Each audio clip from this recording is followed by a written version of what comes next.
Olá pessoal, como vão? Vão bem? Estão bem? Tudo bem com vocês? Nós estamos iniciando mais uma aula remota, gravada, que faz parte do conteúdo do nono ano. Faz parte do conteúdo do nono ano. E com referência ao conteúdo do nono ano, nós estamos no finalzinho do quarto governo militar no Brasil. Esse quarto governo militar foi o governo de Ernesto Geisel. E no governo de Ernesto Geisel, nós já temos uma característica diferente se comparado com os outros governos militares.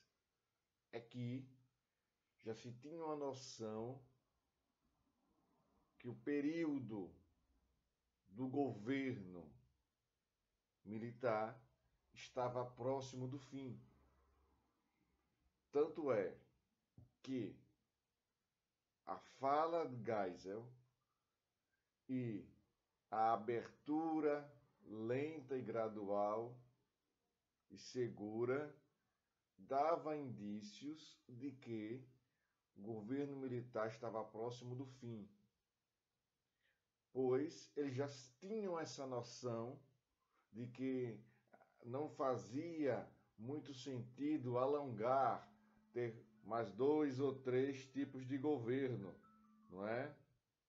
Ter dois ou três tipos de governo. Então, Geisel promoveu essa abertura política e a volta também daqueles que estavam exilados. A oposição que estava ali em desarticulação, não estava articulada, não estava se entendendo bem, começa a ganhar uma certa força no final do governo de Geisel, início do governo de Figueiredo. Essa reabertura política significava que os partidos que anteriormente estavam na clandestinidade, aqueles que foram extintos, poderiam voltar. Era, nesse momento, um indício, uma apresentação de que havia a possibilidade do processo democrático, do Estado Democrático de Direito voltar.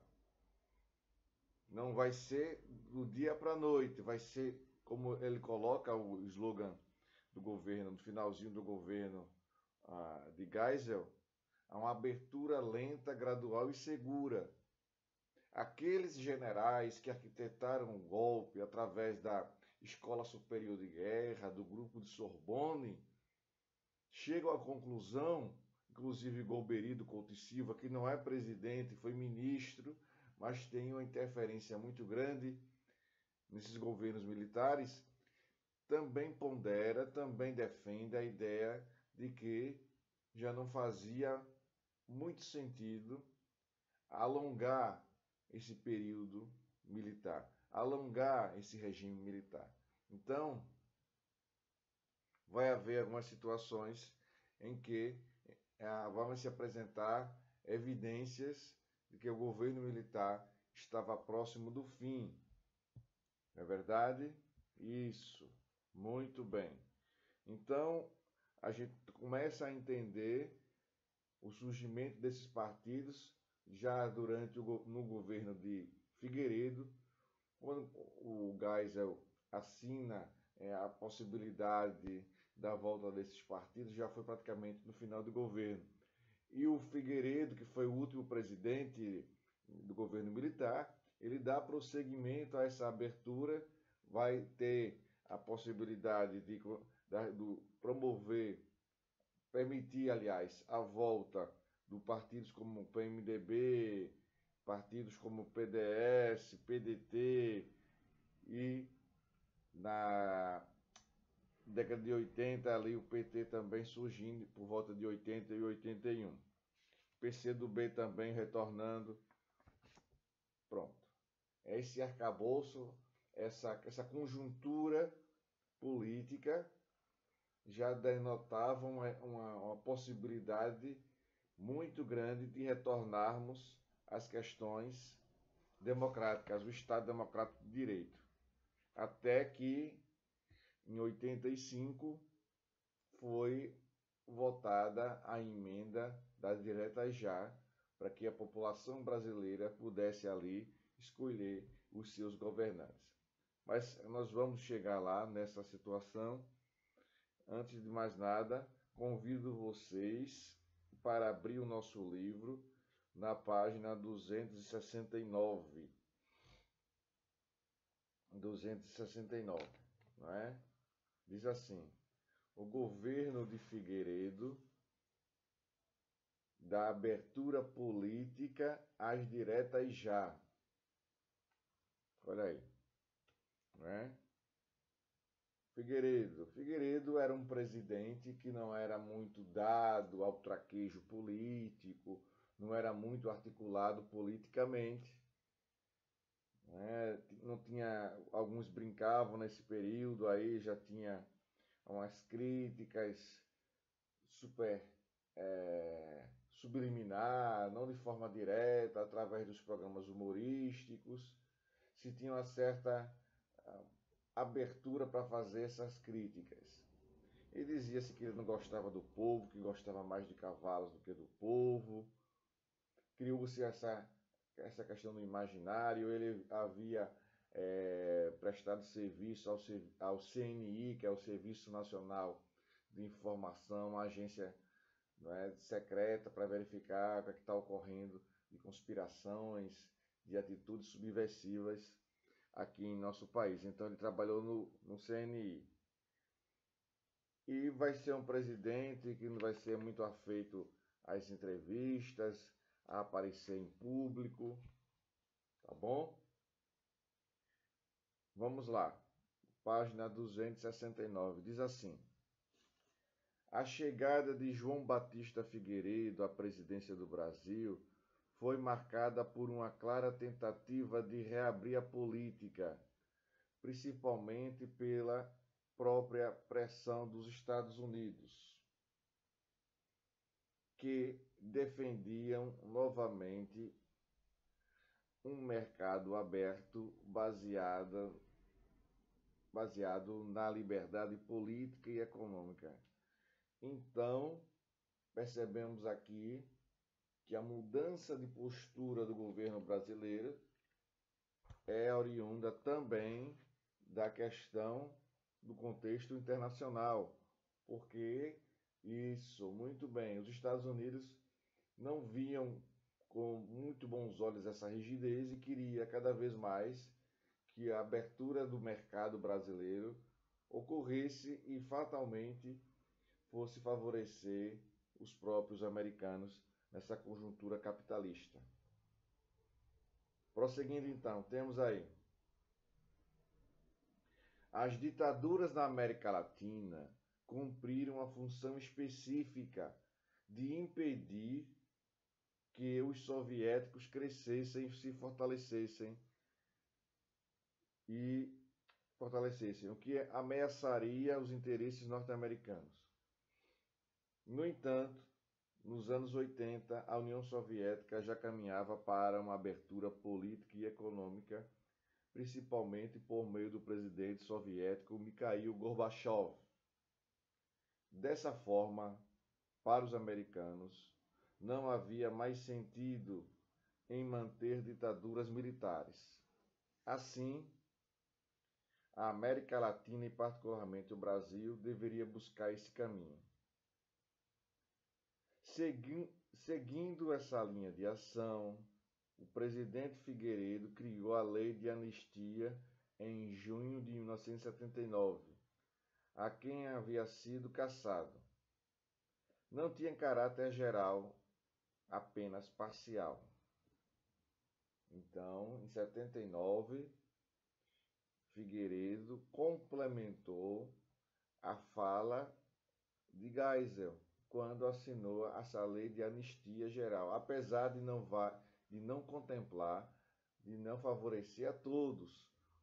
No entanto, podemos afirmar que foi um indício relativamente alto de que o regime militar estava próximo do fim. Ou seja, essa lei de anistia consistia na volta daqueles que eram considerados subversivos e que haviam sido convidados a se exilar, a sair do país, a sair do Brasil e ficar um período fora do Brasil. Tá bom? Não tinha caráter geral, apenas parcial, visto que os civis passariam por várias restrições e os torturadores, em sua grande maioria militares, seriam anistiados. Anistiados significa perdoados. Livres, estariam livres a partir de então. Isso gerou muitas críticas por parte dos órgãos sociais, como a UNE e a Ordem dos Advogados do Brasil. Em 1982, os anistiados puderam ser candidatos nas eleições gerais no Brasil. Outro ponto importante da reforma política foi a permissão do pluripartidarismo, ou seja, o Brasil tinha de ter apenas 2 partidos. Então percebemos aí que anteriormente o Brasil só tinha 2 partidos e agora passará a ter mais de 2. Será o pluripartidarismo. Vários partidos podendo ali surgir, serem fundados. Como eu coloquei aqui, ó. Aí vai surgir partidos como o MDB, virou Partido do Movimento Democrático Brasileiro, PMDB, e a Aliança Renovadora Nacional, que era o partido do governo, passou a se chamar Partido Democrático Social, PDS. Vários outros partidos, ainda na página 269, viu? Surgiram na política brasileira com grande destaque, como o Partido Democrático Trabalhista, que herdou o espaço político de Vargas e Goulart, junto aos trabalhadores, e o Partido dos Trabalhadores, formado no meio sindical de São Paulo, que dividiu o PDT, o apoio dos trabalhadores.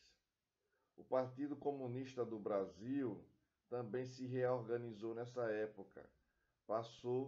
Após passar décadas na ilegalidade. Pronto, saindo da página 269, chegando na página 270, nós temos essa imagem. Cadê? Pronto. Essa imagem durante o comício das diretas já. É uma campanha para uma emenda constitucional para que o povo brasileiro pudesse escolher os seus governantes. Nessa imagem aqui tem a legenda aqui, tem Miguel Arraes, Tancredo Neves, Marcos Freire e Lula e Ulisses Guimarães. A luta pelas eleições diretas para presidente conseguiu unir várias vertentes políticas do Brasil em um mesmo palanque. O projeto de reabertura política realizado por Figueiredo não agradava aos políticos conservadores brasileiros, vendo que, se não reagisse, não teria mais como evitar esse processo. Os conservadores passaram a realizar atentados contra instituições políticas e sociais, como a bomba colocada na sede da OAB e o ataque ao Rio Centro. Não é? Um sargento, um atentado que acabou matando um sargento que estava com uma bomba no colo durante o show do Rio Centro, e ferindo um capitão nas comemorações do Dia do Trabalhador, dia 1 de maio. Esse atentado foi atribuído ao movimento de esquerda, o que não convenceu a população e não evitou que anos mais tarde a reabertura política ganhasse força com o movimento das diretas. Já. Vamos agora verificar esse movimento das diretas já de forma mais específica. As diretas já. a crise econômica do Brasil voltava a incomodar seu povo. Figueiredo não conseguia controlar a inflação, nem impedir a recessão. A nomeação de Delfim Neto como ministro da Fazenda e a elaboração do terceiro Plano Nacional de Desenvolvimento não foram suficientes para conter a situação financeira do país. Para completar, não conseguia aumentar a linha de crédito bancária para as empresas nem contrair mais empréstimos, visto que o mundo ainda se ressentia da crise do petróleo dos anos de 1970. Em meio à crise financeira, o Brasil passava, ainda na página 270, presta atenção aí no serviço, viu? O Brasil ainda passava por uma luta popular em defesa dos direitos políticos e pelo direito ao voto. O brasileiro querendo votar, o brasileiro querendo escolher seus governantes. Por quê, professor? Isso, interrogação. Porque durante o regime militar, os presidentes eram eleitos de forma indireta. Eram eleitos pelo Congresso Nacional.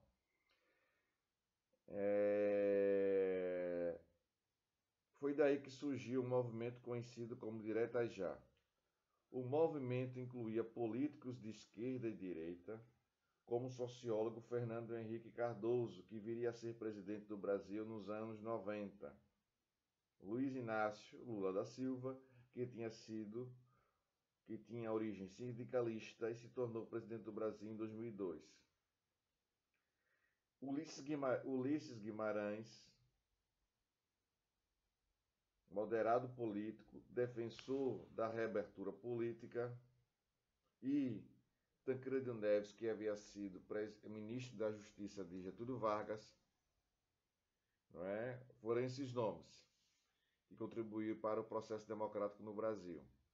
Foram realizados comícios em todo o Brasil durante as diretas já, defendendo a proposta de lei do voto direto do deputado Dante de Oliveira, conhecida como a emenda Dante de Oliveira. No entanto, essa emenda foi rejeitada pela Câmara. Foi uma frustração gigantesca, porque houve um movimento de coalizão, um movimento em que grande parte da sociedade estava unida, mesmo tendo aqui e ali ideologias um pouco diferentes, mas que estavam unidas ali essas correntes políticas para que a emenda Dante de Oliveira fosse aprovada. E houve sim uma frustração pelo fato dessa emenda não ter sido aprovada. Uma frustração muito grande. No entanto, houve as eleições. No final de 84, houve as eleições indiretas, porque a emenda, como eu falei, Dante de Oliveira não foi aprovada para que a população brasileira pudesse escolher seus governantes, não foi aprovada. E então foi realizada as eleições. Aliás, não foi em 84 não, foi em janeiro de 85, eleições indiretas para presidente do Brasil. Surgiram então dois candidatos. Muito bem, preste atenção aí, você vai longe. Um candidato da corrente mais à esquerda, com a união de alguns partidos da chamada Aliança Democrática, que foi Tancredo Neves, e o outro do PDS, ainda com alguns conservadores, e esse PDS era o que era a Arena anteriormente. Quem era o representante do PDS era Paulo Maluf. Então nós tínhamos dois candidatos, Tancredo Neves e Paulo Maluf, disputando a presidência do Brasil. A vitória ficará com Tancredo Neves, No entanto, Tancredo Neves não vai assumir o poder porque ficou doente, passou por várias cirurgias, e o Brasil ficou numa expectativa tremenda para ter um presidente com vias democráticas.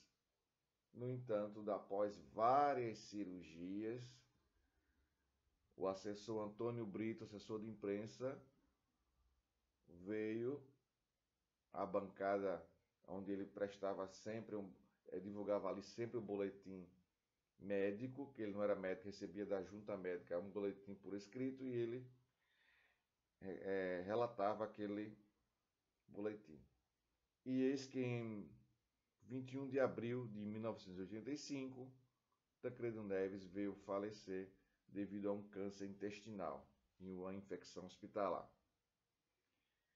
E quem era que ia assumir, na impossibilidade agora com a morte de Tancredo Neves, seria seu vice. O vice era José Sarney, não é? Que anterior foi feito um conchavo não, foi feita a formação dessa chapa, foi feita de última hora com a colocação de Sarney, porque Sarney era pertencente ao PDS e migrou para o PMDB quase que de última hora, entre aspas, de última hora. Então caiu no colo de Sarney, que foi o primeiro presidente civil pós-regime militar em nosso país. E temos agora que concluir esse período em que houve um regime militar composto por 5 presidentes. 5 presidentes. Vamos voltar para o texto aqui. Não é? O texto 271. O próximo presidente do Brasil seria eleito ainda de forma indireta pelo Colégio Eleitoral do Congresso Nacional. As eleições foram realizadas em janeiro de 1985, disputadas pela primeira vez desde o golpe militar entre 2 civis, Paulo Maluf, aquele que eu falei, que era ali apoiado pelos militares do PDS, o partido do PDS recém-criado, que era oriundo, que tinha origem na Arena. E também, do outro lado, o candidato da Aliança Democrática, Tancredo Neves, que venceu as eleições. Na véspera da posse, em 14 de março de 1985, Tancredo foi internado em estado grave e o vice-presidente José Sarney assumiu o cargo. Em 21 de abril, Tancredo Neves faleceu devido a um câncer intestinal e uma infecção hospitalar. E, com isso, José Sarney tornou-se o primeiro presidente civil após o golpe militar. Vamos ver aqui esse item que fala sobre a resistência cultural, muito importante. Vocês sabem que durante o regime militar, a pressão para que os artistas não produzissem, a pressão para que os artistas mudassem algumas músicas ou que aquelas músicas não fossem executadas foi muito grande. Vamos entender aqui. Ainda na página 271. A resistência cultural no Brasil. Os anos de 1960 foram marcados pelos movimentos culturais em todo o mundo, com expressões em diversos segmentos, música, teatro, cinema e arte em geral. Como forma de resistência política diante do crescimento capitalista e de regimes militares e autoritários que ameaçavam a paz. Foi na música que esse movimento ganhou grande repercussão, quando as letras ficaram mais complexas, defendendo aspectos políticos como a paz e a defesa da liberdade política e de expressão. Algumas bandas de rock influenciaram a juventude pelo mundo, como os Beatles e os Rolling Stones. Essa rebeldia politizada também ficou clara no Brasil, onde a tendência foi de reagir contra toda a repressão a censura e a violência do regime militar. Indo para a página 272, tem assim, ó. Um desses movimentos foi a Jovem Guarda, que iniciada em 1965 como um programa da TV Record, que apresentava músicas de amor e paz. Esse movimento acabou sendo usado por presidentes militares como Costa e Silva e Médici para afastar a juventude dos movimentos de resistência contra a ditadura. Entre os principais representantes da Jovem Guarda, já estou na página 272, viu? Lá em cima. Entre os principais representantes da Jovem Guarda estavam Roberto Carlos, Erasmo Carlos, Vanderleia, Golden Boys e Renato e seus Blue Caps. Vários sucessos marcaram uma geração, como Splish Splash, de Roberto Carlos, Menina Linda, de Renato e seus Blue Caps, e Alguém na Multidão, dos Golden Boys. Golden Boys. Não é? E, por outro lado, vários movimentos de resistência contra o regime militar brasileiro ganharam força também com os programas musicais de TV Record. Os festivais, com a participação de artistas como Chico Buarque, Edu Lobo, MPB4, Geraldo Vandré, entre outros. Tá bom? Pronto, depois vai ter o Cinema Novo também, atuando nesse processo de resistência. Bem, pessoal, acredito que vocês absorveram o conhecimento. Fiquem com Deus, um forte abraço. Tchau, pessoal, e até a próxima. Tchau, pessoal.